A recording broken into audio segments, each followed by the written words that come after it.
I shouldn't believe in ghosts. I'm not the type. I'm the type that checks the carbon monoxide detector and rolls my eyes at people who say their house has vibes. I've got a job that runs on deadlines and receipts, and I'm the kind of asshole who wants proof for everything. So when I tell you a psychic once told me I'd never be able to see a ghost, I don't say it like I'm proud. I say it like it's a splinter I've been carrying for years. I was 9, maybe 10. My aunt dragged us to some little storefront wedge between a nail salon and a payday loan place. A bell jingled when we walked in, and it smelled like lavender and burnt sugar. There were dusty dream catchers in the window and a sign that said "No refunds" in red marker, which should have been my first clue. The woman behind the curtain didn't look like the movies. No crystal ball, no dramatica jedine. Just a tired lady with chipped pink nails and a cardigan that had seen better decades.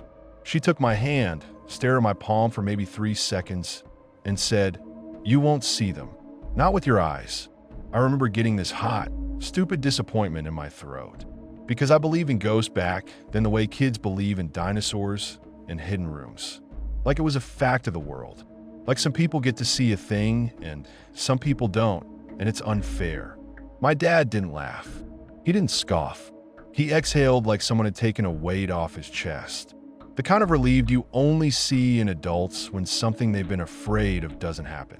I didn't understand that relief until years later when I watched him die in a hospital room that smelled like bleach and warm plastic, and I realized a person can carry a secret so heavy it changes their bones. He never told me what he'd seen. He never told me what made him go quiet at certain street corners, or why he double-checked locks in a way that wasn't normal, or why he refused to buy a house with a big front window.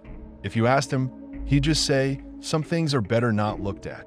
Then he'd change the subject so hard it felt like getting shoved. For maybe 5 years after he passed, I bought my first place. Not a dream house, a compromise with a decent interest rate. I was tired of renting, tired of paying someone else's mortgage, tired of the way apartments make you feel like you're always living in someone else's air. I wanted my own quiet. It was a small one-story in a sleepy neighborhood where every driveway had a basketball hoop and every porch had a flag. The listing photos were aggressively cheerful. The realtor said the last owners were an old couple who downsized to be closer to family. I met them once at the walkthrough. They were polite in that tight, careful way old people get when they don't have the energy to perform friendliness. The man's handshake was damp. The woman kept glancing at the yard like she'd forgotten something. The house was clean when I moved in. Not someone clean for showing clean. Clean like someone scrubbed it because they were desperate for no traces. The carpets were vacuumed in straight lines. The baseboards had been wiped. The closets smelled faintly of lemon and old paper. There was one thing they left behind that the realtor didn't mention. A statue. It sat in the corner of the yard, right outside the bedroom window, half hidden behind a hydrangea bush. It wasn't anything fancy. A concrete angel, kneeling, hands folded like it was praying into the dirt. The face had worn down from weather, so the features were soft, almost blank. It looked like an angel someone bought at a big box store and forgot about. Except it was turned toward the house. Not toward the street. Not toward the garden. Toward my window, like it was watching me sleep. I didn't like it. I'm not religious. But there's a difference between not believing and not wanting to be stared at by a chunk of concrete while you're trying to jack off or change your clothes. The first week, I kept meaning to move it. I kept forgetting. You know how moving is. Boxes everywhere. You eat cold pizza standing up. You find your toothbrush in a pot. You tell yourself you'll deal with the weird yard angel later. Then one morning, I was lugging a broken down bookshelf out to the curb, and I clipped the statue with it. The shelf corner smacked the angel's shoulder. It didn't topple, but something cracked with a dry little snap. A chunk of the wing, or maybe the shoulder, broke off and fell into the grass. I stared at that broken piece like I'd just done something illegal. It was stupid. It was concrete. It was a lawn ornament. But my stomach went cold anyway.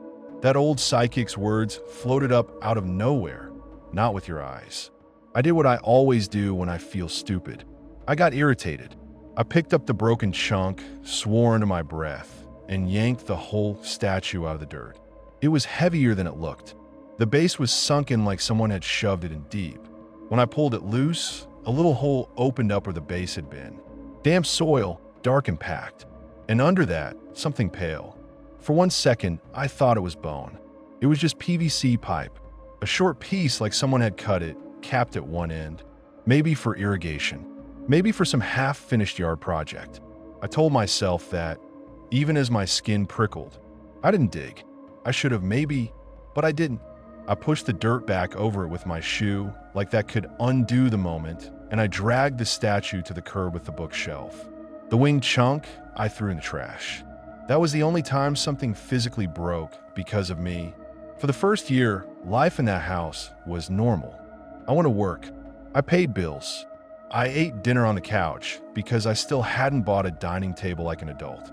I slept in the bedroom with the window that used to look at the angel, and I didn't think about the fact the corner of the yard was now empty like a missing tooth.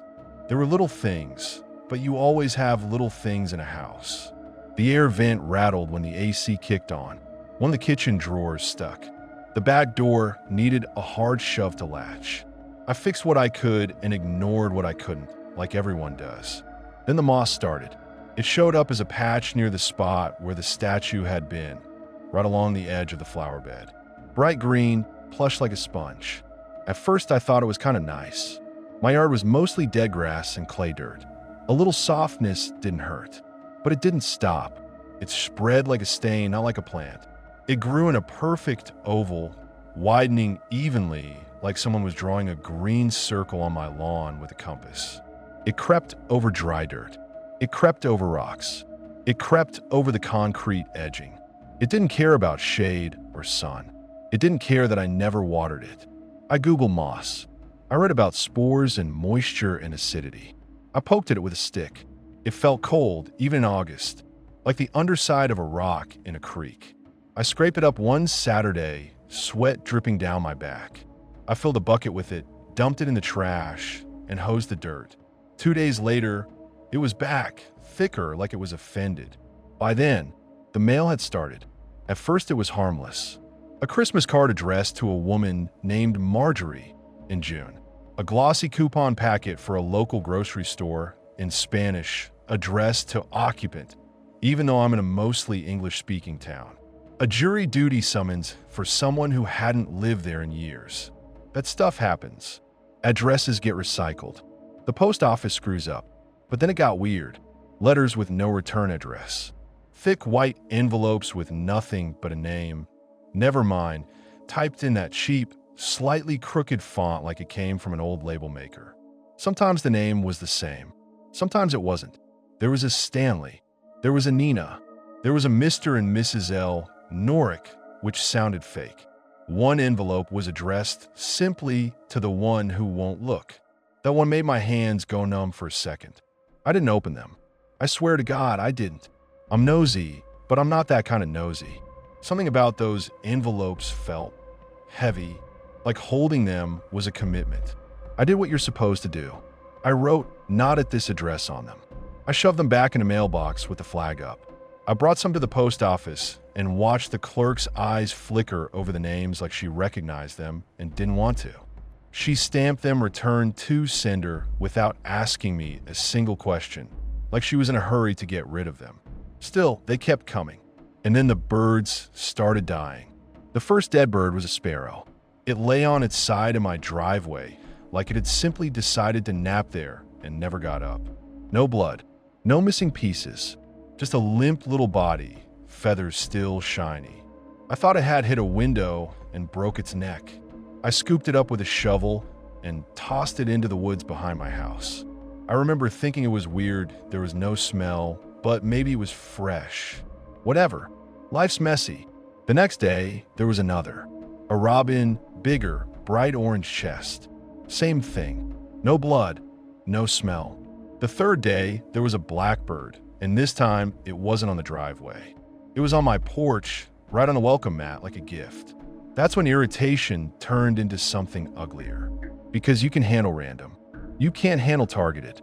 My brain needed a reason, something to blame. For some reason, my mind landed on the neighbors. Not the whole neighborhood, just the neighbors on my left.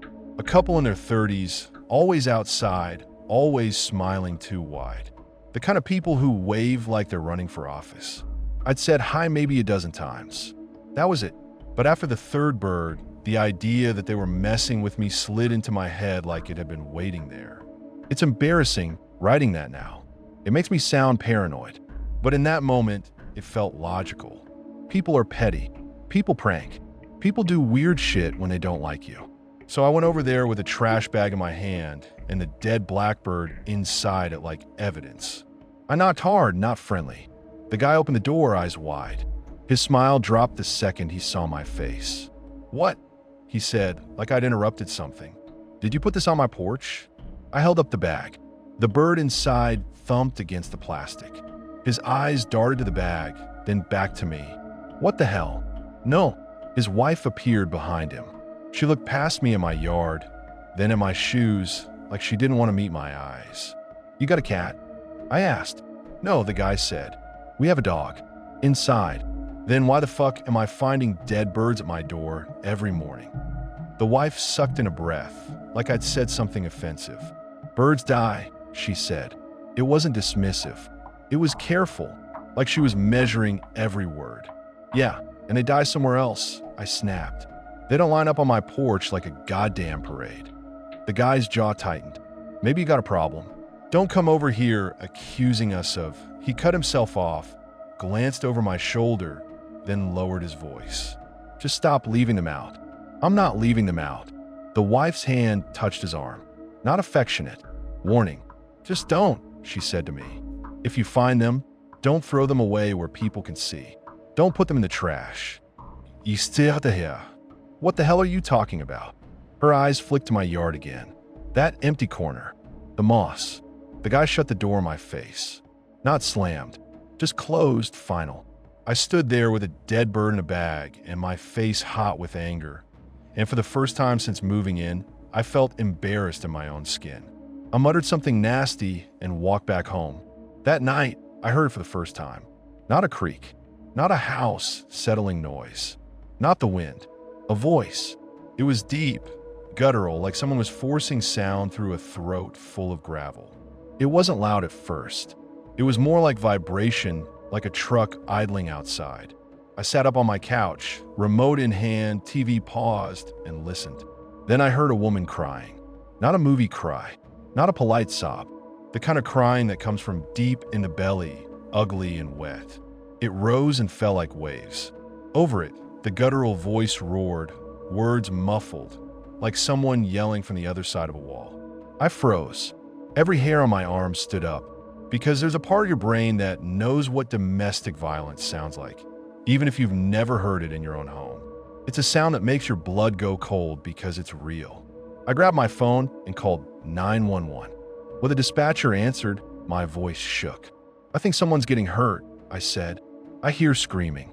A man yelling. A woman crying. It's coming from, I don't know, somewhere outside." She asked for my address. I gave it.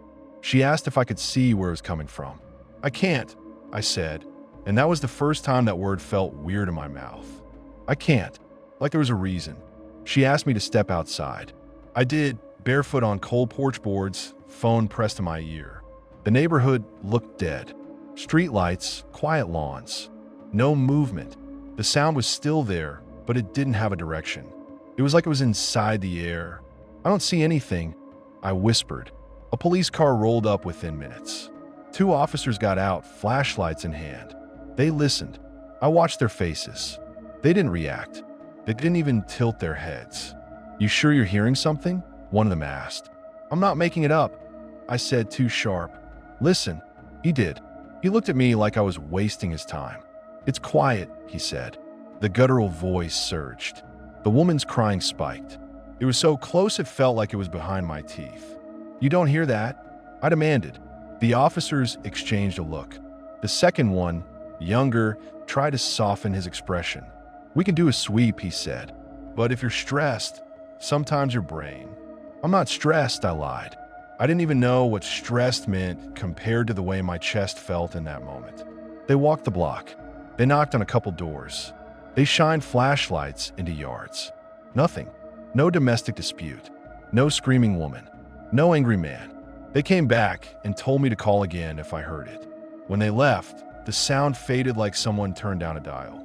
When I went back inside, my living room smelled like cold coffee and my own sweat. I sat on a couch and played back the short video I'd taken on my phone, the one where I'd whispered, "Do you hear that?" while the woman sobbed her lungs out. On the screen, my porch was still. The audio track was just wind, maybe a distant car, my own breathing. No road, no crying, no anything. I replayed it 3 times until my thumb cramped. It was like someone had reached into the recording and scooped the sound out, cleanly like removing a tooth. I stared at the waveform line like it could explain itself. That was when the first real fight with my brain started. Not the weird stuff outside, the part inside me that kept trying to solve it. Maybe I'd imagined it. Maybe it was tinnitus.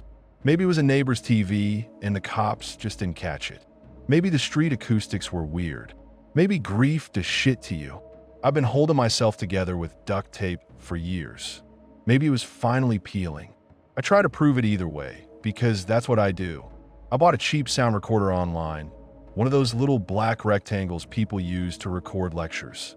I set it on the windowsill, pointed at the street, and went to bed. At 2:17 a.m., the crying started and it hit my ears so hard my eyes watered. The guttural voice came right after, booming like a diesel engine, and I lay there with the recorder's red light blinking in the dark like an accusation. In the morning, I played it back. Static. 10 straight minutes of static, then nothing. A clean cut. Like someone pressed stop the second the crying began. Like the file itself didn't want to hold it. I returned the recorder the same day. I told myself it was defective. The seller gave me a refund without argument, which should have made me feel better, but it didn't. It felt like everyone involved was happy to get the thing away from them. I tried the post office again after that because I needed something normal to do. I walked in with a rubber-banded stack of wrong address mail, including the blank white envelopes. And the clerk saw me and her face pinched like she'd tasted something sour. "Sir," she said before I even reached the counter, "you can't keep bringing these in." I stopped mid-step. "It's not my mail." "I know." She wouldn't look at the names. She wouldn't touch the stack. "Put it back in your box with the flag up." "That's all." I did. "It keeps coming." Her eyes flicked up, met mine for half a second, then slid away. Then stopped taking it out. I laughed because it sounded insane. "What? Just let it rot in there." "Leave it," she said sharper. Or she swallowed. "Or move." There it was again, like a chorus line. "You should move." Like it was a weather report, not a threat. A guy behind me in line muttered, "Jesus," like I was causing a scene. The clerk's hands trembled as she finally took one envelope by the corner, like it was wet. She read the name, went pale, and shoved it back at me like it burned. "I can't process this," she said. We don't have a return route for those." "Take it." "What?" I demanded. "What the fuck is this?" Her mouth tightened. "Because you're not supposed to open it," she said, and it came out like she was repeating something she'd been told, not something she believed. I stood there with my stack of mail and my cheeks burning while the line behind me shifted and sighed. I left without saying anything else because I could feel myself about to do something stupid. Outside, the sky was a flat winter gray. The air smelled like wet concrete. I sat in my car in the parking lot and stared at those white envelopes in my lap like they were snakes. One of them, for the first time, had my name on it. My full name. First, middle, last. Perfectly typed. I didn't open it. I didn't throw it away. I drove home and put it on my kitchen counter with the others, like that was a safe place for it. Like putting in a pile made it less real. That afternoon, when I dragged the trash to the curb, the neighbors on my left were outside with their dog. The dog barked once, then tucked its tail and tried to pull back toward the house. The guy yanked the leash and pretended not to notice me. His wife kept her eyes on the sidewalk like it was fascinating. "You guys leaving notes on my door?" I called, louder than I meant to. The wife flinched. The guy finally looked at me and his face was tired. Not angry, Tired like he hadn't slept in a long time. We didn't, he said. Stop asking. Then who the hell did? He opened his mouth, closed it. The dog whined. His wife's fingers tightened on her coffee mug so hard her knuckles went white. She said, very quietly, "Did you move the thing in the yard?" My throat went dry. The statue, her eyes flicked behind me to that empty corner. Yeah, it was creepy, I said. So I tossed it. The guy's eyes shut for a second, like pain. Jesus Christ, he whispered. I felt my temper flare. Don't act like it was sacred. It was a lawn ornament. It wasn't yours, the wife snapped, and that was the first time her voice had heat in it. She took a step toward me, then stopped like she'd hit an invisible line. It was supposed to be there. Supposed to be there for what? I demanded. To stare at my window. The guy's jaw worked. He looked over my shoulder again. Always that same glance, like he was checking behind me. Just don't look, he said. I stared at him. What? Don't look out. He repeated, more forceful, like he was talking to a kid near a hot stove. When you hear her, don't. Who is her? I asked. Who the fuck are you people talking about? His wife made a sound in her throat, half sob, half growl. You should have gotten the notes at closing, she said. They give everybody the notes. Nobody gave me any notes. The guy's face tightened again. Then someone fucked you, he said, and it was the first normal thing anyone had said to me in weeks. I took a step closer to their driveway. The dog backed up, nails scrabbling on concrete. The wife's eyes widened. Don't come over here, she hissed. I'm not doing anything, I said. I just want to know what the hell is happening. The guy shook his head, helpless. It's your house now, he said. It's your problem. They went inside. The door shut. The dog's barking cut off like a switch. I stood in my driveway with trash in my hand, feeling like I'd just been shoved out of a moving car. That night, the crying came earlier, before midnight, and it didn't sound like it was outside at all. It sounded like it was under my floor, muffled and wet, like someone crying in the dirt. I sat on my couch with my phone in my hand, thumb hovering over 911, and I realized I didn't want to call again. Not because I didn't care, because I didn't want to be the crazy guy on record, the one officers roll their eyes about, the one they stopped taking seriously. So I didn't call. I just listened and tried not to look anywhere at all. After that, it became routine. Some nights it was far away. Some nights it was right outside my walls. Always the same pattern. The deep voice, the crying woman. Sometimes it sounded like pleading. Sometimes it sounded like laughter, and that was worse. I called the police twice more. Same result. They found nothing. They started treating me like a nuisance. My neighbors started avoiding me. Or maybe they always had, and I just noticed now. The couple on my left stopped waving. The old man across the street stared at my house like it offended him. People pulled their kids inside when I stepped on my porch. I started to stay in more. When the mail came, I stopped taking it to the post office. I didn't want to stand under fluorescent lights with a clerk pretending not to recognize the names on my envelopes. I started stacking the wrong mail on my kitchen counter, telling myself I'd deal with it later. It piled up like a small, silent accusation. One evening, I came home from work and found a yellow post that stuck to my front door right above the handle. Don't look out when she cries. Blocky handwriting, thick black marker. No signature.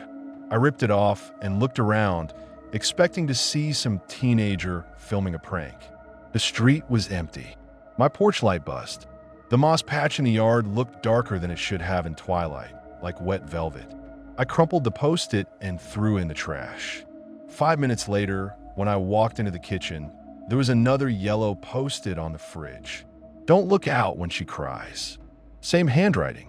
I swore loud enough that my voice bounced off the cabinets. I ripped it down, tossed it, and yanked open drawers and cabinets like the house was hiding a person. Nothing. No one. Just my utensils and my stupid cheap plates. I didn't sleep much that night. I stayed on the couch with the TV on low, eyes burning, waiting to catch whoever was fucking with me. The crying came at 2:17 a.m., like a timer went off. The guttural voice followed, closer than before, vibrating the window glass. My whole body wanted to go to the window, to yank the curtain back and see which neighbor was screaming in the street. But that post, it kept flashing in my head. Don't look out. I sat there sweating, fists clenched, staring at the dark reflection of my own living room in the TV screen, and I didn't move. When the sound finally stopped, I realized my hand was shaking. The next morning, there was a dead bird on my porch again. A blue jay this time, bright and stupid and perfect, like someone had placed it gently. No smid, no blood. Its eyes were open. I didn't throw it in the trash where people could see. I didn't even carry it through the house. I grabbed a shovel, walked to the back of the yard where the wood started, and dug a hole. The dirt was hard with frost. My fingers hurt. I buried the bird like it mattered. That afternoon, I found the rule book. It wasn't a book. Not really. It was a folded piece of paper tucked into the back of a kitchen drawer under the liner, like someone had hidden it. I only found it because I was hunting for a fresh roll of trash bags and the drawer jammed. And when I yanked it too hard, the liner shifted and the paper slid out like it had been waiting. It was old printer paper, yellowed at the edges. The title at the top was typed, Operational Notes, 11 Cedarvale. Under that, someone had added a date by hand, then scratched it out. Under there were 7 rules, written in the same thick marker as the Post-its. I laughed. I actually laughed, sharp and ugly. Because of course there were rules. Of course the old couple left behind a goddamn rule list like this was some internet horror story. But my laughter died quick when I saw the smudges on the paper. Like someone's fingers had been dirty or wet when they wrote it. Like they'd handled it in a hurry. I read them anyway. Rule 1. If you get mail with no return address, don't open it. Don't bring it past the kitchen. Rule 2. If the moss touches the concrete, don't cut it. Don't burn it. Pour salt around it and leave it alone. Rule 3. Don't throw dead birds in the trash. Bury them on the property. Deep. Rule 4. If a neighbor knocks with food, open the door and take it with your left hand. Rule 5. Keep one interior light on at night. Not the porch light. Never the porch light. Rule 6. When you hear the woman cry, don't look out any window. Not even a crack. Rule 7. If something breaks by itself, don't fix it the same day. Wait until morning. I stood in my kitchen, paper trembling in my hands, and felt my mouth go dry. Some of it sounded like superstition. Some of it sounded like someone coping with stress by making patterns out of chaos. But some of it lined up too perfectly with what had been happening to me. The mail, the moss, the birds, the crying woman, and Rule 4. That one made me angry because it was so specific it felt like a joke. Take it with your left hand? What? Am I dealing with a vampire? A fairy? What the fuck? I tossed the paper back into the drawer, slammed it shut, and told myself I wasn't going to live my life by some old couple scribbles. I wasn't. I couldn't. Except that night, I left one interior light on without thinking. Not because I believed the rule, because the darkness in my house felt thicker lately, like it pressed against my eyes. The next day, my car broke down. It wasn't dramatic. It wasn't smoke pouring out of the hood. It was a simple sputter on my way home from work. One second I was cruising, thinking about leftovers, and the next the engine just quit. The dashboard lit up like a Christmas tree. The steering got heavy. I muscled the wheel and rolled to the shoulder, heart hammering. I tried turning the key. Click, click, click. Dead. I sat there with my hands on the wheel, staring at the empty road ahead, and I felt that same cold stomach drop I'd felt when the statue cracked. Like I'd stepped on a crack and something underneath had shifted. I called a tow truck. The dispatcher put me on hold for 10 minutes. While I waited, I stepped out to pop the hood like I'd know what the hell I was looking at. Cold air slapped my face. Cars whooshed past, rocking my car. The world smelled like exhaust and winter. When I walked back to the driver's side, my window was shattered. Not cracked, shattered, spiderwebbed, a hole punched through it like someone had hit it with a hammer. Glass glittered on the seat. My first thought was that someone had sideswiped me. My second thought was that someone had broken in. But who breaks into a dead car on the shoulder of the road in broad daylight? I looked around. There was no one. Just a long stretch of road and the tree line. My phone buzzed in my hand with the tow company finally returning. "Where are you located?" the dispatcher asked. I couldn't answer for a second because I was staring at my glove box hanging open. My mail was gone. The stack of wrong address envelopes I'd been too lazy to return, the little pile I kept in the car to take to the post office someday, gone. My registration was still there. My insurance card, my change cup, but the mail specifically had been taken. And my dash cam was gone too. The mount on the windshield was empty, dangling cord like a severed vein. It was so specific it made me nauseous. Someone didn't want my wallet. They didn't want my tools. They wanted those letters. I told the dispatcher I'd call back. I hung up and called 911 again. Not for screaming, for break-in. I heard my own voice sounding calm, which scared me more than the broken glass. The cop who showed up was the same older officer from the screaming calls. He looked at my shattered window like it was an inconvenience. "You left valuables visible?" he asked. "It's a dash cam," I said. "And mail." He raised an eyebrow. "Mail?" "Yeah," I snapped. "Mail. Like envelopes. Why is that weird?" He didn't answer. He shined his flashlight around the ground like that would show him the thief. "Probably some kid," he said. "Dash cams are easy money. But the mail. People steal mail all the time," he cut in. "Identity theft." I wanted to scream. Because it wasn't my mail. It wasn't even my name. Who the hell commits identity theft on letters addressed to the one who won't look? The tow truck finally arrived. The driver didn't make eye contact. He hooked my car up quick like he wanted to get out of there. When I asked if he'd seen anyone near my car, he shook his head without looking at me and said, "You should move." That was all. "You should move." Like it was advice about a neighborhood. Like it wasn't a sentence that made my skin crawl. The shop couldn't figure out what was wrong with my car. They replaced the battery. Still dead. They checked the starter. They checked fuses. They checked wiring. Every time they thought they'd fixed it, the engine would crank once and die like it was choking. The mechanic, a guy with grease under his nails and a tattoo of a wrench on his forearm, finally told me, "It's like something keeps frying it. Like a surge. You got aftermarket stuff wired in." "A dash cam," I said bitter. He shrugged. "Could have shorted something, but it's weird. You might be better off selling it." I didn't have the money to sell it. I didn't have the money to replace it. The repairs ate into my savings like termites. So I started taking the bus. I hated the bus. It made me feel exposed, like everyone could see the exhaustion on my face. But it also meant my car wasn't sitting in my driveway, which was a relief I didn't want to admit. Around the same time, the house started breaking. The AC unit kicked on and off by itself, blowing cold air at random, then shutting down like it was bored. The living room lights flickered, then went out entirely. The TV would power off mid-show. The microwave clock reset to 12 o'clock every morning like a ritual. A mirror in the hallway cracked down the center one day while I was brushing my teeth to sound like a gunshot in the quiet.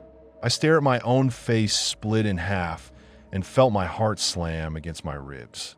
I called an electrician. He spent an hour in my basement cursing at the wiring and told me everything looked fine. "Old house," he said. "Stuff happens. Stuff doesn't happen like that." And then there were the dishes. Every night, always after midnight, I'd hear it. The sharp clink of ceramic, then a crash, then the sound of pieces skittering across tile. Like someone had knocked a plate off the counter and it shattered. The first time, I bolted upright on the couch, heart in my throat, and ran to the kitchen. Nothing. All the plates were stacked in the cabinet. The mugs were lined up. The floor was clean. No broken pieces. No shards. No mess. Just my kitchen, smelling faintly of dish soap and stale bread. I checked the cabinets anyway, touching each plate like a lunatic. Solid. Whole. The second night, it happened again. Same sound. Same sprint to the kitchen. Same nothing. By the fifth night, I stopped sprinting. I just lay there on the couch, eyes open, listening to the sound of dishes breaking in a kitchen that stayed spotless, and I started to feel like I was losing my mind. The crying woman came closer, too. Not louder. Closer. Like she'd moved from the street to my porch. Like she was pressed against my siding, sobbing into the wood. The guttural voice followed, rumbling, words still indistinct, but the tone unmistakable, furious, hungry, patient. I started sleeping on the couch because the bedroom felt wrong, because the window looked into that corner of the yard, and even without the statue, I couldn't shake the feeling something was still there, kneeling, watching. I started locking the doors. Not just at night, all the time. I'd lock the bathroom door when I showered, which is not something I'd ever done in my life. The first time I caught myself doing it, I laughed, but it sounded thin. Food ran low. I didn't want to go out. I didn't want to be seen. I didn't want to leave the house empty. I started skipping work, calling in sick, using up vacation days, watching my bank app with a sick dread as numbers dropped. I told myself I couldn't move. I couldn't afford it. I just bought the place. Selling would be a nightmare. And besides, leaving would feel like admitting I was being hunted by a fucking patch of moss and some noises in the night. One morning, I opened the front door and found 3 dead birds lined up on my step like ornaments. Sparrow, robin, blue jay, the same ones I'd buried. I recognized the blue jay because one tail feather was bent. No smid, no rot, just cold bodies, eyes open like they were looking up at me. My stomach flipped. I gagged hard right there on my porch. I slammed the door and leaned against it, breathing like I'd sprinted. I went to the kitchen and yanked open the drawer where I'd thrown the rule paper. It was gone. The drawer liner was smooth. No folded paper. No geludegis. Like it had never been there. I stood there staring at that empty drawer for a long time, listening to the house hum. Then I noticed the fridge. Another yellow post-it, dead center. Wait until morning. My eyes dropped to the hallway mirror. The cracked one. In the reflection, I could see the living room lamp glowing. The one interior light I'd started leaving on. And I realized with a slow, sick certainty that none of this was random anymore. Someone, or something, was teaching me rules by punishing me when I didn't follow them. That night, I moved back into the bedroom. Not because I felt safe, because I wanted to be cornered. I wanted to know where the hell the sound was coming from. I wanted to stop feeling like prey in my own living room. I carried my pillow and a blanket down the hall. The air in the bedroom felt colder than the rest of the house, like a basement. I closed the door behind me and clicked the lock. I lay in bed staring at the ceiling, listening to the quiet, waiting. At 2:17 a.m., right on time, the woman started crying. I kept my eyes on the ceiling. I didn't look at the window. I didn't even glance toward it. I could feel it like gravity anyway, that pull, that urge to see. The guttural voice rose up, closer than it had ever been, and for the first time I realized it wasn't outside. It was in the walls. A slow scraping sound followed, like fingernails dragging along drywall. It moved from the corner by the window, across the wall behind my headboard, down toward the floor. I lay there rigid, breath shallow, every muscle locked. The scraping paused like it was listening. Then it started again, lower, closer to the bed. And I felt, God help me, I felt the mattress dip just a little like someone had put a hand on it. I squeezed my eyes shut so hard my eyelids hurt. Something scratched once, deliberate, on the inside of my bedroom door. The scratch on the inside of my bedroom door wasn't a little house noise. It wasn't a branch. It wasn't settling wood. It was deliberate, like a knuckle dragging a nail, just to let me know it was there, just to let me know it could reach what I thought was safe. I didn't move. I held my breath, so hard my ribs ached. The crying outside, or inside the walls, whatever the hell it was, kept rolling, wet and ugly, and that guttural voice answered it in broken waves. I waited for words. I waited for my brain to translate it into something human. It never did. The scratch came again, lower, slower, like something testing the door for softness. The sound traveled along the wood grain like a zipper. Then it stopped. In that pause, I heard another sound I hadn't heard before. A soft, dragging slide. Not on the floor, not in the hallway. In the wall itself, like something moving through insulation, through studs, through whatever space houses have that you don't think about until you're convinced there's a body in there. I clenched my teeth so hard my jaw clicked. I wanted to bolt out of bed and flip every light on and rip the door open and scream, because that's what you do when you're cornered. You make yourself bigger. You make noise. But rule 6, don't look out when she cries, wasn't even the one holding me down. It was rule 5, keep one interior light on at night. Not the porch light. Never the porch light. It sounded so stupid on paper, like a superstition you'd write down to feel in control. It sounded safe, harmless, and yet my living room lamp was on, and I could almost feel it from down the hall like a pulse, like it was holding something back by being there. I lay there staring at the ceiling until my eyes burned and the crying turned hoarse. The guttural voice faded, not like it walked away, but like it sank, like it submerged under the floorboards. The scraping in the wall slid off toward the corner with the window, and then there was nothing but my own breathing and the ticking of the cheap clock on my nightstand. I didn't sleep. Not really. I drifted in and out, jerking awake every time the house creaked, every time the wind tapped the siding, every time my brain replayed that scratch on the door like a needle in a groove. When daylight came, it didn't make me feel better. It just made me feel stupid for being afraid in a sunlit room. Like I'd invented everything. Like I made a monster out of drywall. I got up, showered, and tried to act normal. The hot water felt thin.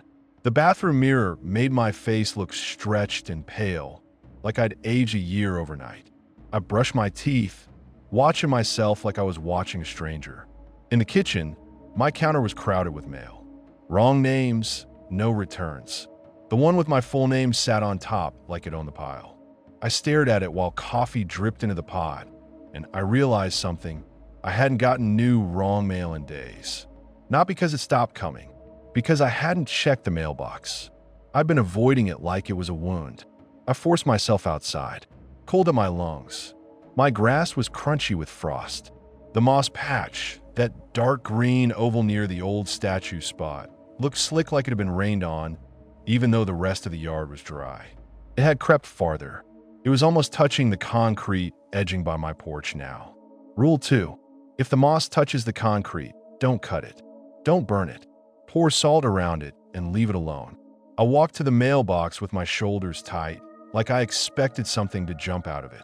When I opened the little metal door, there were 3 envelopes inside, all blank. No stamps, no postmarks, no return address, just names typed clean on the front. The first one said, Marjorie. The second one said, Stanley. The third one said, you. Not my name, not my full name, just you. My stomach rolled. I stood there in my driveway with the mailbox door hanging open, fingers numb around the paper, and for a second I swore I smelled something. Not rot, not garbage, something like damp earth and pennies. I shoved the mail under my arm and turned to go back inside. That's when I noticed the birds. They weren't on my porch. They weren't lined up neat anymore. They were scattered across the yard like someone had thrown them. 5, maybe 6 little bodies in different positions, wings splayed, feathers ruffled. A couple of them were half sunk into the moss, like the green was swallowing them. Nosleep. I gagged again, not because of decay, because of the wrongness, because the lack of decay felt like a lie. I grabbed a shovel and started digging holes along the back fence like I was burying evidence. My hands shook the whole time. The dirt was hard and cold. I kept hitting rocks. Every time the shovel hit something solid, my heart jumped like it had hit bone. By the third bird, I was sweating through my shirt in freezing air. My breath came out ragged. I felt like a maniac. I felt like a guy in a crime scene photo. I didn't have time for this. I had work. I had a life. I had bills. But the idea of leaving those bodies where anyone could see them, where kids could find them, where neighbors could point at my house and whisper, made my skin crawl. I didn't want anyone looking too close at my yard. I didn't want anyone asking questions. I finished, rinsed the shovel, and went inside with my boots leaving dirty prints on the tile. On the fridge was a yellow Post-it. Left hand. Just that. 2 words. Thick black marker. My throat tightened. I ripped it down and crushed it in my fist until the paper tore. My fingers were damp with sweat and dirt, and maybe bird grime. I washed my hands until the skin felt raw. Then I stood in my kitchen, dripping, and did something I hadn't done yet. I opened one of the envelopes. Not the U1, not the one with my full name from earlier. I picked Marjorie because it felt less aimed, less personal. My hand shook so hard I tore the paper a little when I slid my finger under the flap. The envelope opened with a soft, wet sound like peeling tape. Inside was a single sheet of printer paper. Not typed, not printed, a photocopy. It was an incident report, like the kind a police officer fills out, or an insurance adjuster, or a property manager. Black and white, grainy. Someone had stamped it at the bottom with a seal that looked official but blurry. At the top it said, Property Notes / Occupant Transfer. Under that was an address. My address. Under that, in a box labeled Known Issues, was one line, handwritten. Statue must remain in place. Do not remove. Do not relocate. My fingers went numb. The paper almost slipped. I read the line again, then again, like repetition would make it make sense. Below that, another line. Do not record audio. Do not film after dark. Below that, another. Neighbor contact. If offered food, accept. Left hand only. My mouth went dry. I felt like I was about to throw up. I flipped the page, expecting more. There was nothing. Just the header, the address, those notes, and a signature line at the bottom that was blacked out like someone had taken a thick marker and erased a name. In the lower corner, there was a faint smudge that looked like a thumbprint. I stared at that smudge too long.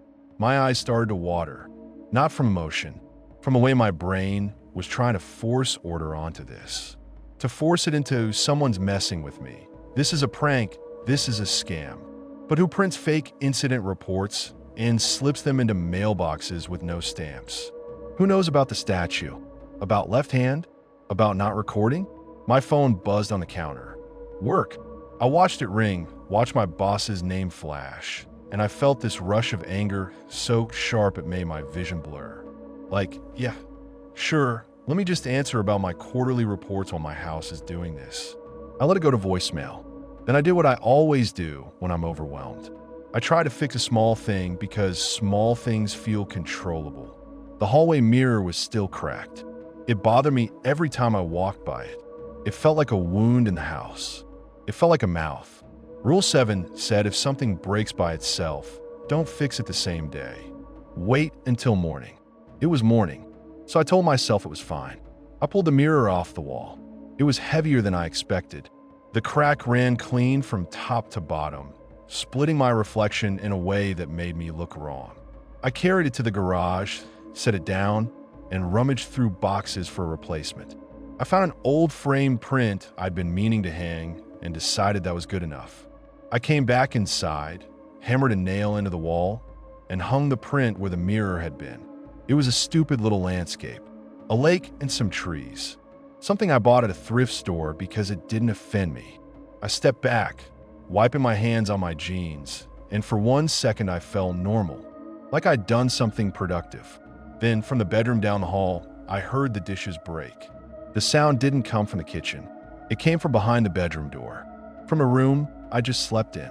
A sharp clink, then a crash, then pieces skittering. My body moved before my brain did. I yanked the bedroom door open so hard it banged against the wall. Nothing was on the floor, but the smell hit me this time. Not rot, not garbage, but ceramic dust. That sharp mineral smell you get when a plate shatters. The smell of powdered clay and cold water. My eyes scanned the room, the dresser, the bed, the closet, and then I saw it. A line of white dust on the carpet, like chalk. Not random, not scattered. A trail. It started at the baseboard by the window, ran along the edge of the wall, and stopped at my bedroom door, right where the inside scratch had been. Like something had dragged something brittle through my wall and left residue behind. I stared at it until my stomach clenched. Then I looked at the window. The blinds were closed. The curtain was pulled. I hadn't looked out. I hadn't, but I could feel a pressure there, like the glass was pressing back at me. Like something on the other side knew I was standing close. I stepped away fast, like the floor had become hot. I shut the door and locked it. even though I was on the outside. My phone buzzed again. Another call from work. I answered this time because I didn't have the energy to avoid it. "What the hell is going on with you?" my boss said immediately. "No hello." He sounded pissed, tired. "You've been out 3 days, you're dodging calls, and the Johnson account is on fire." "I've been sick," I lied. "You sound fine," he snapped. "If you're pulling some shit." "I'm not," I said too loud. My voice cracked. "I'm dealing with something at home." A pause. Not sympathy. Calculation. "Then take a personal day and actually handle it," he said. "Because I'm not paying you to disappear." "I'll be in tomorrow," I said automatically, because I needed that to be true. He exhaled hard through his nose. "Make it happen," he said, and hung up. I stared at my phone, and I realized my hand was shaking again. I hadn't even noticed. My whole body was vibrating like I'd had too much caffeine. I looked down at the incident report copy on the counter. "Do not record audio. Do not film after dark." I thought of the sound recorder files cutting to static. I thought of my phone videos with no screaming, no crying. I thought of my dash cam being stolen, specifically like someone was making sure I couldn't keep proof. And the anger shifted into fear. Because if you can't prove something, you can't ask for help without looking crazy. You can't call the cops and say, "My house is screaming, but only I can hear it," and every recording goes blank. You can't tell your boss, "My mailbox is feeding me secret rules." You can't tell friends, because friends stop being friends when you become work. I didn't have anyone in that house but myself. I went to the pantry. 2 cans of soup, a box of crackers, a jar of peanut butter. I had money for groceries, technically, but the idea of walking under fluorescent lights in a store surrounded by strangers felt like walking through open water with sharks under you. I didn't want to leave. I didn't want to come back and find something worse. I didn't want to come back and find the house empty in a new way, like it had been opened. So I ate peanut butter out of the jar and drank water straight from the tap, standing in my sink like an animal. Then I did the salt. I grabbed the big blue canister from under the sink and walked outside like I was going to perform some ritual I didn't believe in. I circled the moss patch, pouring salt in a ring. The grains hit the grass and dirt with a soft hiss. My hands were cold. The air smelled like winter. The moss looked glossy, almost black. When the ring was complete, I felt stupid again. I went a step back inside. My neighbor's front door across the street opened.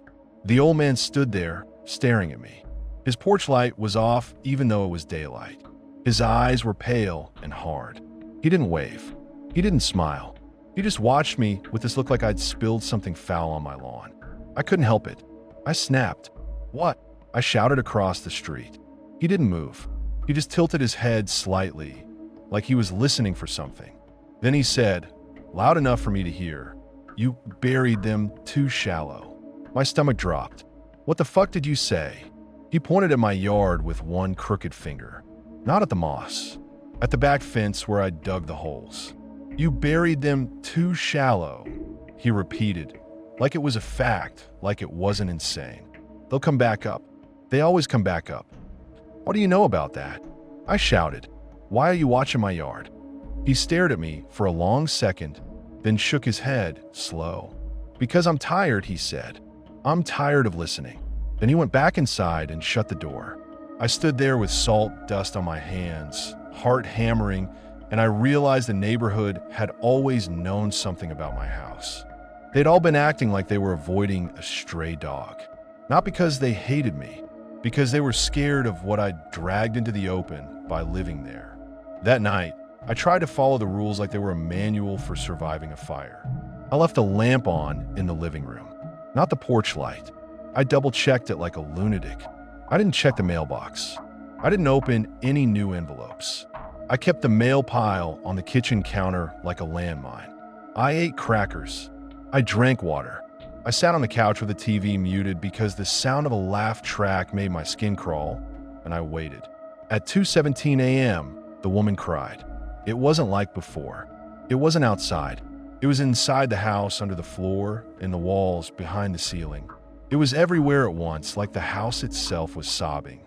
The guttural voice rose with it, vibrating my coffee table, making the lamp shade tremble. I kept my eyes forward. I didn't look at the windows. I didn't.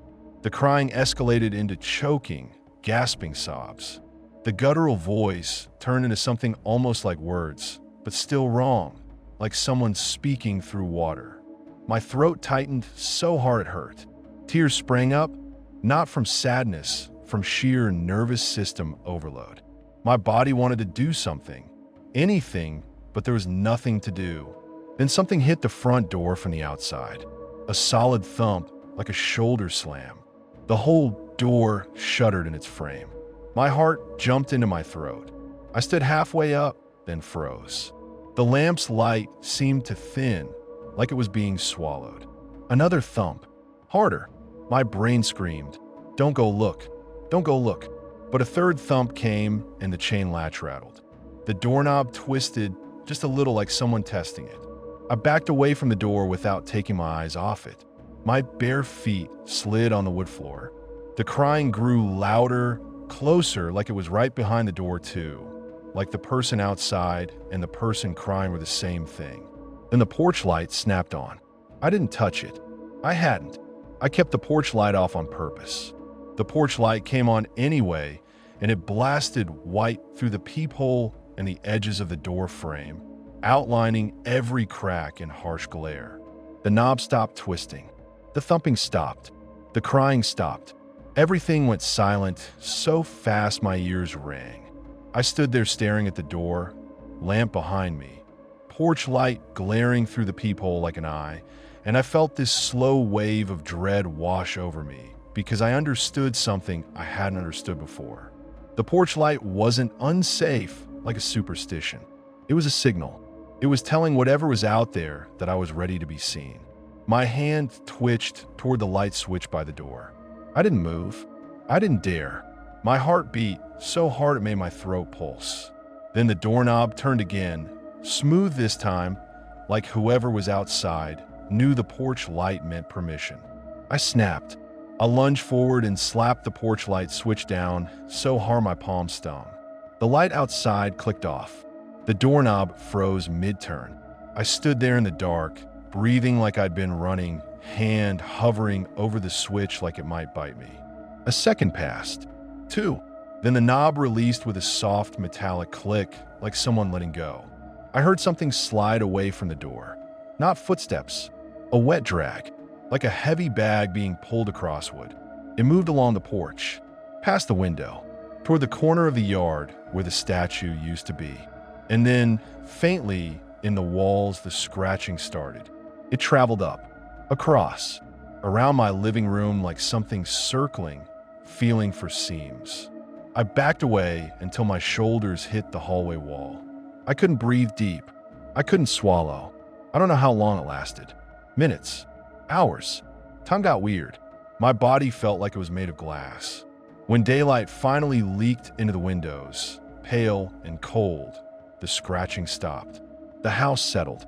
The world pretended it had always been normal. I didn't go to work. I couldn't. I sat on the couch in my clothes, staring at the front door, waiting for my phone to ring. It did. My boss again. I didn't answer. Then my sister. I answered because my sister doesn't call unless something's wrong. "You alive?" she said. Her voice was sharp. She'd gotten that voicemail tone, like she was already irritated. "I'm fine," I said, and my voice sounded like sandpaper. "You're not fine," she said. "Mom called. She said you've been weird. You've been ignoring people. What the hell is going on?" I stared at the lamp still on. The only thing in my house that felt like it was doing anything useful. "I'm just stressed," he lied. "Bullshit," she snapped. "You sound like you haven't slept in a week." I swallowed. My throat hurt. "I haven't." A pause. Then her voice softened, but not by much. "Where are you?" "At home. Alone." "Yes." "You want me to come over?" My stomach tightened. The idea of dragging her into that house made me feel sick. "No," I said too fast. "No, don't." She went quiet. "Why?" "Just don't," I said. My hands trembled around the phone. It's not a good time." "Are you on drugs?" she demanded. That's the level we were at. Straight to the worst case. "No," I said. And I almost laughed because, of course, that's what a person sounds like when reality stops making sense. Like an addict, like a liar, like someone unraveling. Then tell me what's happening, she said. Right now, I open my mouth. I try to form the words. The crying woman, the guttural voice, the mail, the birds, the rules. Nothing came out, because if I said it out loud, it would be real. And if it was real, I'd have to do something. And I didn't know what to do. I've got to go, I said and hung up. I threw my phone onto the couch and put my head in my hands and just sat there, shaking, while the house hummed around me like a living thing. Later that afternoon, there was another post-it. This time it was stuck to the inside of my front door, right above the deadbolt, like someone had been inside my house and placed it carefully. Don't fix it today. I stared at it, confused, because what the hell hadn't I fixed? I hadn't done anything all day but sit like a corpse. Then the living room lamp flickered. Once, twice, 3 times, and died. The bulb didn't go out like a normal bulb. It popped with a sharp little crack and went black. The room dimmed. The air felt heavier instantly, like the light had been holding up a ceiling and now it sagged. My heart dropped. I lunged for the lamp, twisting the switch back and forth like a moron. Nothing. Rule 7. If something breaks by itself, don't fix it the same day. Wait until morning. Deceptively safe. Harmless. Until it wasn't. I stared at the dead lamp and felt this tight, cold panic build in my chest because night was coming and the lamp was my only anchor, my only line I'd been clinging to like a rope. I went to the closet where I kept spare bulbs. My hands moved fast, jerky. I found a bulb, tore the package, and before I could talk myself out of it, I screwed it in. The lamp lit. For 1 second, relief washed through me, so hard my knees went weak. Then the porch light clicked on. I froze. My hand was still on the lamp switch. I hadn't touched the porch light. I hadn't. The porch light stayed on, bright as a spotlight. The living room felt suddenly exposed, like the house had opened its throat. My front door rattled. Not a thump this time. A gentle rattle, like someone jiggling the handle with patience. The doorknob turned slowly, testing. The deadbolt held. The chain held. The crying started right behind the door. Not outside. Behind the door, in the thin space between my front door and the world. It sounded like someone had pressed their mouth to the crack and sobbed into it. My skin went cold. I backed away, eyes locked on the door. The porch light burned through the peephole like a laser. The knob stopped turning. Then, from the other side, a voice spoke. Not the guttural roar, not the crying. A voice that sounded almost normal, almost human, like a woman tried to keep her tone calm. Open, it said. My throat closed. I couldn't answer. Open, it repeated. Softer, like an instruction you give a child. My mind flashed to the psychic, to my dad's relieved exhale, to all the times he'd avoided certain windows. I thought about looking through the peephole and seeing, what? A neighbor? A stranger? Nothing at all. Rule 6 screamed in my head. Don't look out. My hand moved without my permission. Not toward the lock, toward the porch light switch. I slapped it down. The porch light clicked off. The peephole went dark. The voice on the other side stopped mid-breath. The crying cut off like a tape being snapped. Silence. Then something heavy slid away from the door, wet and dragging. And in the walls, the scratching resumed. Faster this time, angry like I'd broken a deal. I didn't sleep that night. I sat in the living room with every interior light on, like I could outshine whatever was hunting me. At 2:17, the crying started anyway, muted by the noise of my own fear, and I kept my eyes on the floor and waited for morning. In the morning, my lamp was shattered. Not the bulb, the whole lamp. The ceramic base lay in pieces on the floor like someone had thrown it. The cord was ripped from the outlet. No one had broken in. The door locks were still set. The windows were still shut. Rule 7 had been right. I'd fixed it the same day, and it had punished me. It had taken the safe thing and turned it into shards. I swept up the pieces with shaking hands, cursing, and I felt this sick, hopeless understanding settle in me. The rules weren't suggestions. They were boundaries. Like electric fences. You touch them, you get burned. By the end of that week, my routine was barely a routine. It was survival. I stopped going to work. I told my boss I had COVID. He didn't believe me. He threatened to write me up. Then he threatened to fire me. I didn't care. I couldn't imagine explaining any of this to HR. I ate whatever was left in the house. Sometimes I didn't eat at all because hunger felt cleaner than fear. I didn't check the mailbox. I didn't open the wrong mail. I didn't go outside unless I had to bury something. The birds kept showing up, sometimes on the porch, sometimes in the yard, sometimes in the driveway like they'd fallen out of the sky. I buried them deeper, like the old man said. I dug until my arms shook. I put rocks on top. They still came back sometimes, as if the ground coughed them up. My hands started to stink faintly of dirt no matter how much I washed. My fingernails stayed black. My skin cracked from soap. The moss crept anyway, salt ring or not. It thickened, darkened, spread in a slow, perfect oval. It kissed the concrete edging one morning like it had been waiting. I didn't cut it. I didn't burn it. I poured more salt, my hands numb, and watched the grains sink into the green like it was swallowing them. The crying kept coming at 2:17, like a cruel schedule. Sometimes it came earlier, like it was impatient. The guttural voice followed, and the scratching moved through the walls like something patrolling. Once, I heard the scratching above my head. In the ceiling. I stared at the plaster until my eyes blurred, imagining something crawling upside down like a lizard, dragging nails across joists. I started locking myself in my bedroom again, not because it was safer, but because if something came through the front door, I didn't want to be in the living room with windows. I wanted fewer angles, fewer places to accidentally look out. I put tape over the bedroom window blinds so I couldn't accidentally part them in my sleep. I pinned a blanket over the curtain rod like a blackout curtain.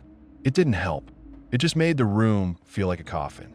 One afternoon, I went into the kitchen and found the incident report photocopy sitting on the counter again, even though I'd shoved it into a drawer under junk mail days ago. On top of it was a fresh yellow Post-it. Stop trying to prove it. My throat tightened. I grabbed the paper, flipped it over, and there was something new on the back in thick marker. For words that made my stomach drop. He can see you. I stood there holding that paper like it was a live wire. My skin prickled. Every instinct screamed to run, but there was nowhere to run to. Not in that house. I tried calling my sister again that night. Not to tell her everything, just to hear a normal voice. Just to pretend I was still connected to the world. She picked up on the second ring. "You alive?" she said, but this time it didn't sound like a joke. "I'm fine," I said, because it was the only script I had. "No, you're not," she said. "I'm coming over tomorrow." My stomach clenched hard. "No, I'm not asking," she said. "I'm coming. You're scaring people." "You can't," I snapped. My voice came out harsher than I meant. "Don't come here." Silence. Then, slowly, she said, "Why?" I swallowed. My eyes flicked to the living room windows, the dark outside them. "Just, please," I said, my voice cracked. "Please don't." Another pause. Then her voice sharpened again, protective and pissed. "Are you in trouble? Did you piss off the wrong person? Did someone threaten you?" I almost laughed. I almost cried. Something like that. "Tell me," she demanded. I couldn't. I couldn't make my mouth form it. So I did the coward's thing again. "I'll call you tomorrow," I said. "You said that yesterday," she snapped. "I know," I whispered. She exhaled hard, and I heard something in her voice that scared me. Fear, but also the kind of impatience that comes when someone decides you're not being rational. "If you don't answer me by noon tomorrow, I'm calling the cops," she said. "I swear to God." "Don't," I said automatically, and then realized how that sounded. "Then talk to me," she said. The crying started in the walls. It was early, too early. It rolled in like weather. My throat closed. "I have to go," I whispered and hung up again. I hated myself for that. I hated myself more than I was afraid of the house for a second, because I could feel myself becoming that person, isolated, paranoid, impossible. I could feel my life shrinking down to the width of my hallway. The next morning, I woke up to a knock. Not the rattling handle. Not the thump. A real knock. 3 firm taps. I froze in bed. The house was quiet. No crying. No guttural voice. The knock came again, polite, human. My heart pounded. I slid out of bed and crept down the hall like I was in someone else's house. My feet were cold on the floor. I could hear my own breathing too loud. Another knock.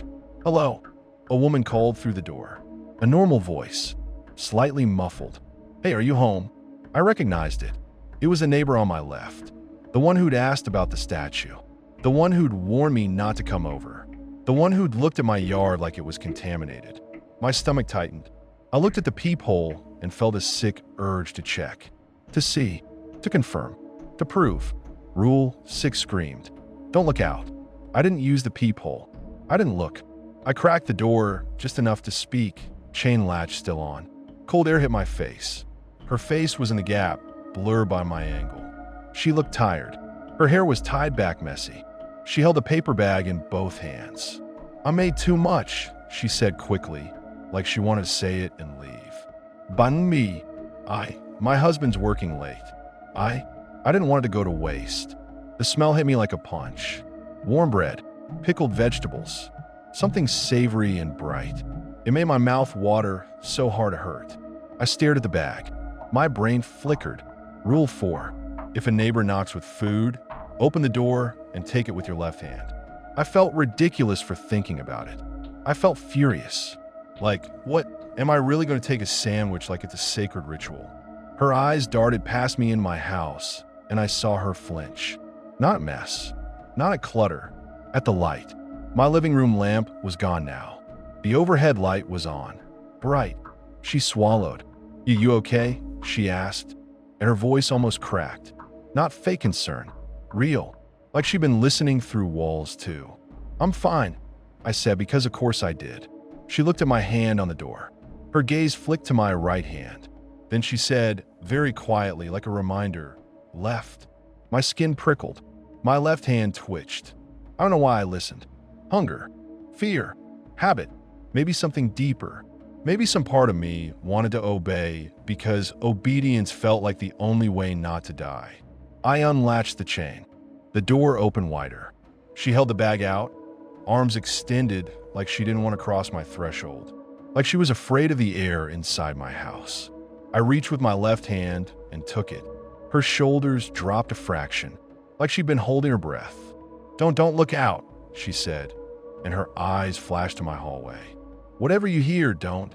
I haven't, I said, and the words came out sharp, defensive. She nodded like she didn't believe me, like it didn't matter. It gets worse when you fight it, she said. It likes when you try to make sense of it. What is it? I snapped because I couldn't hold it in anymore. Tell me what the fuck this is. Her mouth tightened. Her eyes flicked to my yard, to the moss, to that corner. It's your house, she said, like it was a sentence that meant more than it sounded. That's not an answer. It's the only one I've got, she whispered. We didn't move. We couldn't. We tried to sell, and nobody would buy. And then, she stopped. Her jaw trembled. She glanced back at her own house, like she expected someone to be watching her. Just eat it. And if you hear her, don't look. I felt something snap inside me, and it wasn't anger. It was fear. Pure, clean fear, the kind that wakes you up. The kind that reminds you you're alive. Because for weeks, I've been waiting for death. I've been living like it was inevitable. Like the house had already won. I'd been numb, and numb felt like drowning slowly. Hearing her say it could get worse, seeing it in her eyes, shoved me back into my own body. I looked at the bag in my left hand. I smelled the food. I felt my stomach twist with hunger and nausea at the same time. And I thought, I can leave. I can leave right now. Maybe I'd lose money. Maybe I'd lose my job. Maybe I'd look insane. But I could leave. I didn't say anything to her. I didn't thank her. I just stepped back, shut the door, and locked it. I stood there in my entryway with a sandwich in my hand, breathing hard, and I realized my hands weren't shaking from fear anymore. They were shaking from adrenaline, from the sudden, violent desire to run. I dropped the bag on the kitchen counter like it burned me. I didn't even unpack it. I didn't eat. My mouth was too dry. I went to my bedroom and grabbed the duffel bag I used for the gym, the one that had been sitting empty for months. I yanked drawers open. I threw in underwear, socks, 2 shirts, my jeans, a hoodie. I grabbed my laptop, my phone charger, my wallet, my keys. My eyes landed on the mail pile. Those blank envelopes. The one that said you. My stomach clenched. I didn't touch them. I didn't want to carry them out of the house like they could hitch a ride on me. Like they could follow. As I shoved my shoes on, the house made a sound. A soft, almost disappointed creak. Like shifting weight. Then the scratching started in the walls, fast, agitated, like something waking up and realizing I was moving. My heart slammed. I grabbed my duffel and ran for the front door. My hand hit the knob and the porch light clicked on. Bright, sudden, like an eye-opening. The doorknob turned in my hand too easily. The deadbolt felt loose. No, he whispered. I twisted the deadbolt. It wasn't locked. I know I locked it. I knew it. I hadn't left my door unlocked in weeks. I'd been obsessive. I'd been terrified. It was unlocked now, like the house wanted it open. The air in my entryway felt colder. I could smell damp dirt again. Pennies. Wet wood. And then, from behind me, from the hallway, from the direction of my bedroom, I heard the woman cry. Right there. Inside. Not loud. Close. It sounded like it was coming from the crack under my bedroom door. Like she was on the floor in there, sobbing into the carpet. My head jerked toward the hallway out of instinct. And in that instant, I realized the trap. It wanted me to look toward the window. It wanted me to turn. It wanted my eyes to find something. I squeezed my eyes shut so hard it hurt. I yanked the front door open without looking at anything but the floor. Cold air slapped me. The porch light burned through my closed eyelids. I stumbled onto the porch like a drunk. Behind me, the guttural voice rose, closer than it had ever been. Not in the walls now, but in the house itself, like it had stepped into the same room as me. The sound vibrated through my spine. Something brushed the inside of my doorway as I crossed it. Not a hand, not a body, a drag, like wet fabric, like skin sliding over wood. I didn't look back. I ran. I didn't bother with the car. The car was dead anyway, sitting in the driveway like a useless corpse. I ran down the sidewalk with my duffel banging my hip, breath burning my lungs, eyes fixed on the concrete in front of me, like looking up would get me killed. I heard my front door slam behind me, hard enough to echo. I heard something hit the inside of the door. 3 heavy thumps, like it was furious I'd gotten out. The porch light stayed on, blasting white into the street. I kept running. My sister lived 15 minutes away by car. On foot, it was an hour if you pushed. I didn't stop. I didn't care that my lungs burned. I didn't care that my legs shook. I didn't care that I looked insane, sprinting down a suburban street at midday with a duffel bag like I'd robbed my own house. I kept expecting the crying to follow me. I kept expecting to hear that guttural voice behind me like a truck engine gaining. But the farther I got, the quieter it became. Like it couldn't leave the property. Like it was tethered to that patch of moss and that missing statue and that window it had been staring through. By the time I hit the main road, my throat tasted like blood. I slowed to a walk, hands on my knees, gasping.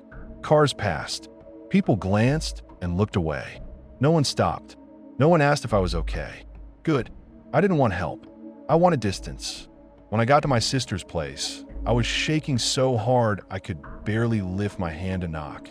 My knuckles hit her door in a stuttering rhythm. She yanked it open like she'd been waiting, eyes wide. "What the fuck?" she started, and then she saw my face and shut up. I pushed past her into the entryway without asking.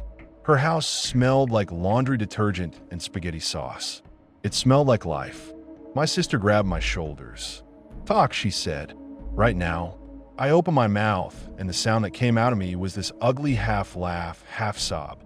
I covered my face with my hands and just stood there, shaking because I didn't know how to explain anything without sounding like I needed a padded room. She swore, grabbed me, and pulled me into her kitchen like she could physically drag truth out of me. "What happened?" she demanded again. "Did someone hurt you?" "No," you whispered. Not like that." She stared at me, furious and scared. "Then what?" I could have lied. I could have said break-in, harassment, something normal, something cops could understand, something she could repeat to my mom without sounding insane. Instead, I said the only honest thing I had. There's something in my house, I whispered, and I want me to look at it. She stared at me like I'd spoken another language. What? I swallowed. My throat hurt. I can't see it. I can't. But it's there. Her face went tight. You're having a breakdown, she said. And the words hit me like a slap because she wasn't trying to be cruel. She was trying to make sense of something she couldn't. You're exhausted. You haven't slept. I'm not fucking hallucinating. I snapped louder than I meant. I hated myself instantly, but the anger was easier than the fear. I'm not on drugs. I'm not. This is real. She flinched, then hardened. Okay, she said slow. Okay, then tell me what you mean. So I told her pieces. Not everything. I told her about the crying at night, the cops hearing nothing, the birds, the moss, the mail. I didn't tell her about the voice at the door saying open. I didn't tell her about the incident report photocopy. I didn't tell her about the left-hand rule, because saying that out loud felt like inviting it into her house. She listened with her arms crossed tight, jaw clenched. She didn't laugh. She didn't mock. She just looked sick. When I finished, she said, "We're going over there." "No," I said immediately. "No, don't." "Yes," she snapped. "We're going. We're getting your shit. We're calling someone. You can't go," I said, and my voice cracked. "Please."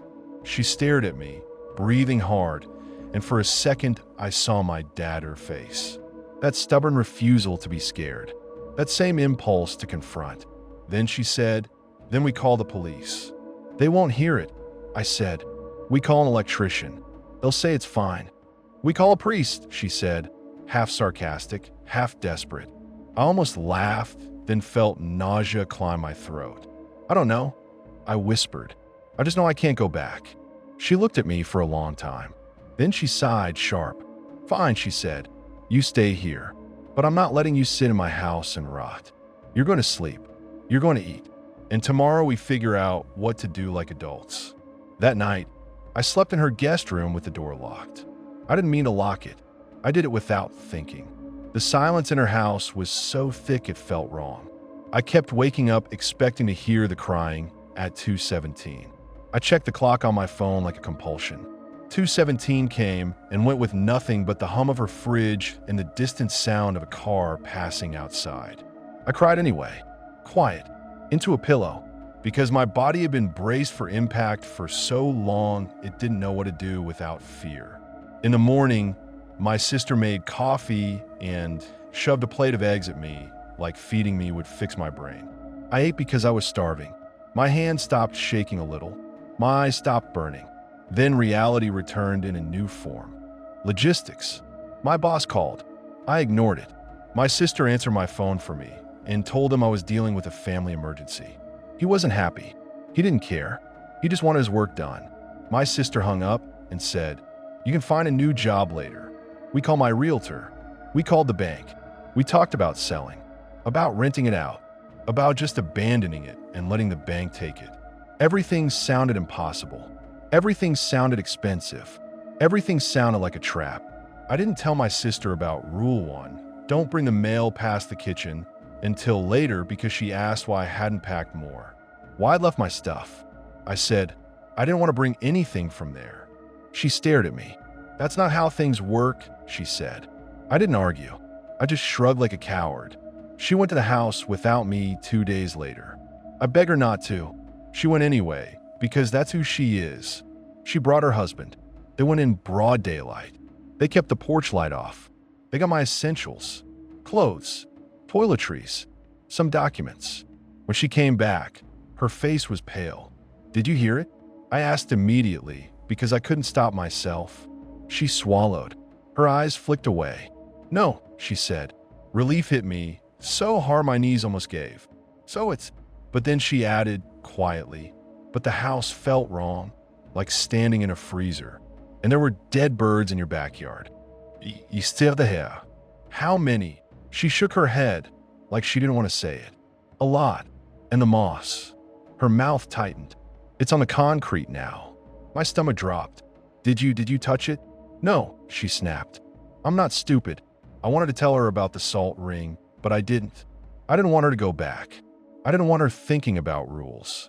I didn't want her giving it space in her head. After she went, I started getting calls from unknown numbers. Voicemails with nothing but breathing. Sometimes a faint sound behind the breathing, like distant sobbing. I blocked them. More came. Then the mail started arriving at my sister's place. Not her mailbox. On her porch. Blank white envelopes. No stamps. No postmarks. Names typed clean. You. My sister held the first one like it was a dead animal. She didn't open it. She didn't bring it inside. She threw it into the outside trash can with a look of disgust. That night, the outside trash can lid was off in the morning, even though it had been closed. The envelope was gone. My sister didn't say anything at breakfast. She just stared at her coffee like it had done something to her. I knew then it wasn't just the house. It was attached to me. Or maybe it had always been attached to me, and the house had just been a place it could work me over properly. A stage, a spotlight. A month passed with me sleeping in my sister's guest room, trying to act like a normal human. I got a new phone number. I changed my email password. I filed a police report about the car break-in and the stolen dash cam and the stolen mail, because that part at least sounded believable. Nothing came of it. The house sat empty. I paid a mortgage because I didn't have a choice.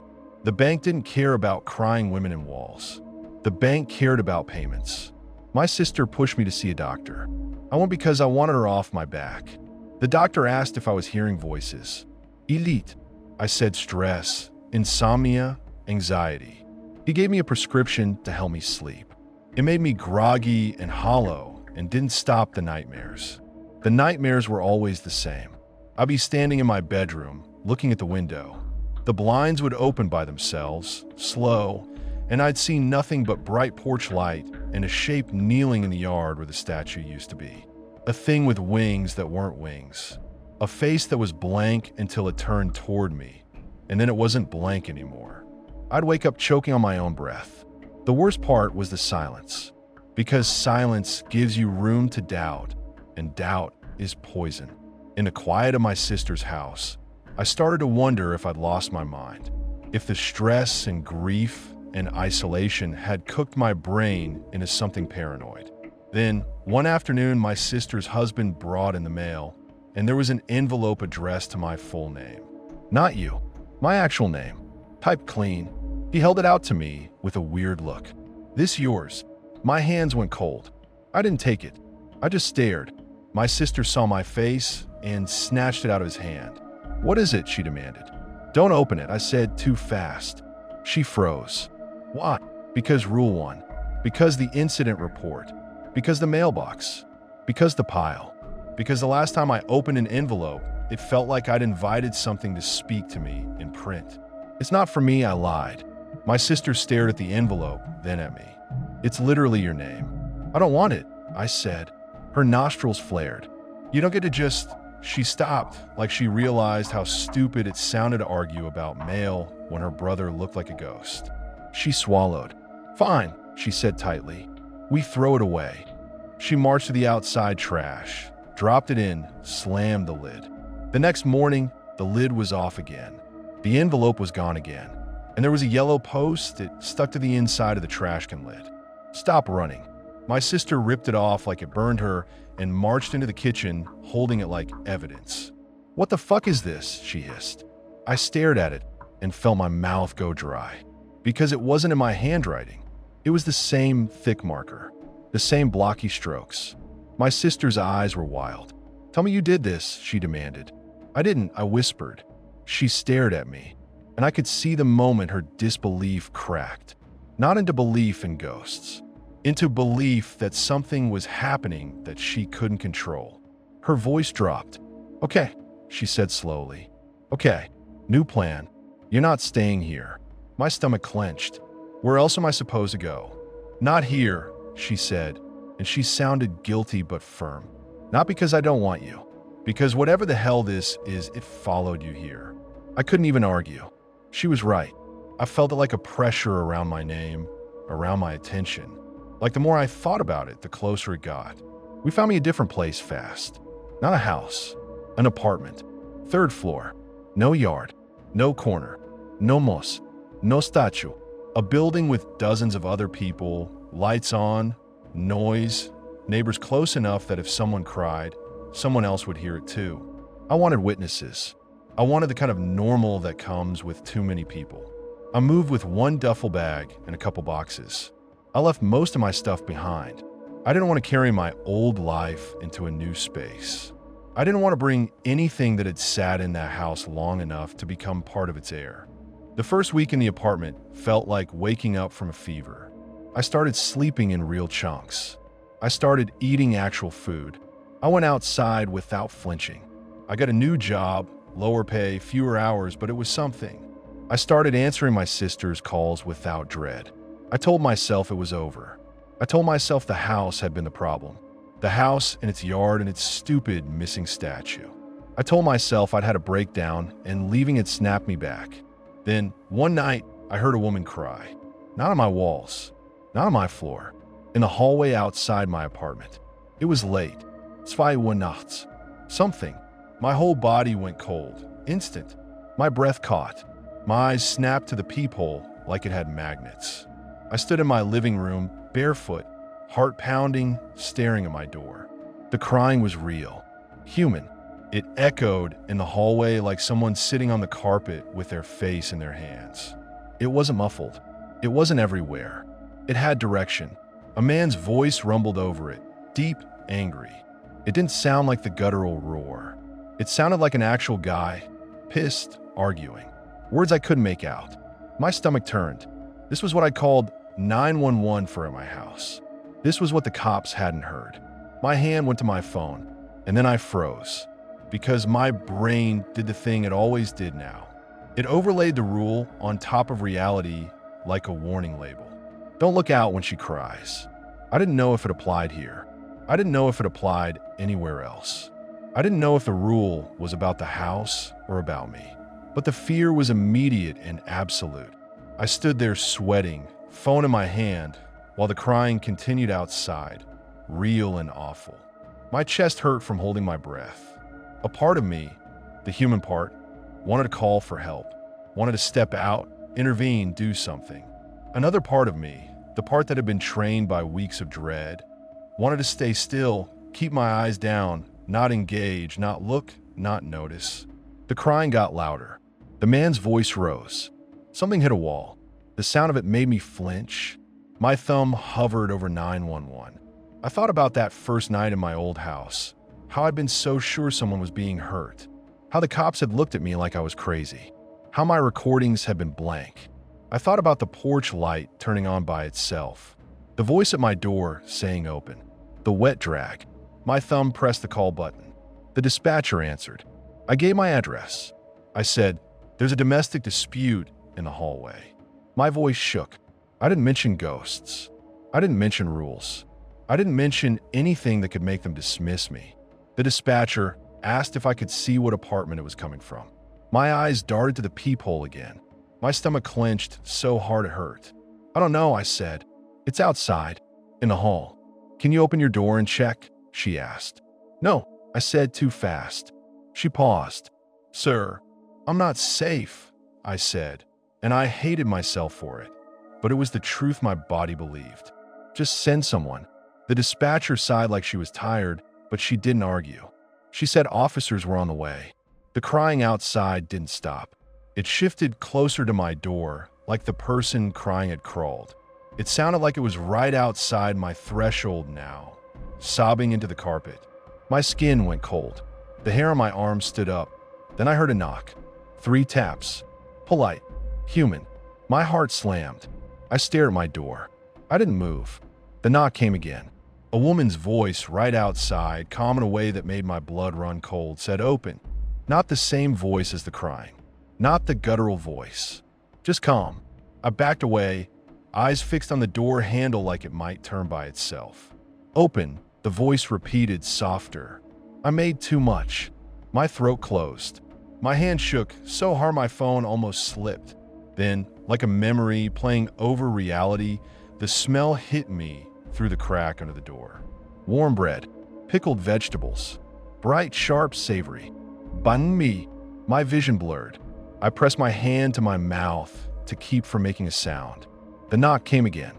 The voice said, almost kindly, left hand. I don't know what happened to my brain in that moment. It wasn't a thought process. It was a surrender. Like some part of me understood that this thing didn't need the old house. It didn't need the moss. It didn't need the yard. It had my attention now. It had my fear. It had my rules. And if I kept letting it write my behavior, it would follow me forever. So I did the only thing I could do without looking.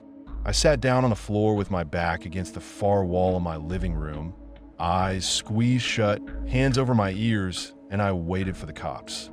The knocking stopped. The crying stopped. The smell faded. Silence. When the cops finally arrived, they knocked, called out, asked if I was the one who called. I answered through the door without opening it. My voice shook. I told them I'd heard screaming in the hallway. They asked which apartment. I said I didn't know. They asked if I could come out. I said no. I heard one of them sigh. They swept the hall. They said they didn't find anyone. No domestic disturbance. No crying woman. No angry man. Just sleepy residents and closed doors. I sat on my floor and listened to them talk like I was back at that first house. Like time had folded. After they left, I didn't move for a long time. My eyes stayed shut because opening them felt like risking something. When I finally stood up, my legs were numb. I went to the kitchen, poured a glass of water, and my hands shook so hard the water spilled. On the counter, where I hadn't put anything, was a yellow Post-it. You can run. You can't hide. I stared at it until my vision tunneled. Then I did something I hadn't done since this started. I laughed. Not because it was funny, because it was the only sound my body could make that wasn't a scream. I crumpled the Post-it in my fist and threw it in the sink. Then I turned the faucet on and watched water soak it, the ink bleeding, the words dissolving in a black mush. For the first time in months, I felt something like anger that wasn't panic. Real anger, the kind that is weight. I said out loud to my empty apartment, "Fuck you." The air didn't change. The lights didn't flicker. Nothing dramatic happened. And that made it worse, somehow, because it meant it didn't need theatrics. It didn't need to prove anything. It just needed time. Here's the truth I've been circling, the thing I don't say out loud to people because they'll either pity me or institutionalize me. I still don't see it. I never saw a figure in my yard. I never saw a face in my peephole. I never saw a hand scratching the inside of my bedroom door. I never saw the thing that wanted me to look. I only ever felt the gravity of it, the way it bent my behavior, the way it made the world look like a trap. And maybe that's why I'm alive. Because if I'd seen it, if the psychic had been wrong, maybe I would have done what everyone does when they see something impossible. Maybe I would have stared. Maybe I would have tried to understand. Maybe I would have tried to prove it. Maybe I would have opened the door when the porch light came on. Maybe my eyes would have given it exactly what it wanted. I moved again after that. Different building, different neighborhood. I didn't tell anyone my new address besides my sister. I don't use my full name online anymore. I don't answer knocks after dark. I keep one interior light on in every place I live, even though I hate wasting electricity, even though it makes me feel stupid, even though it makes me feel like I'm obeying. Sometimes, late at night, I still hear a woman cry somewhere in the distance. Sometimes it's probably real. Sometimes it's probably just the building, pipes, someone's TV, my own trauma looping. But I never check.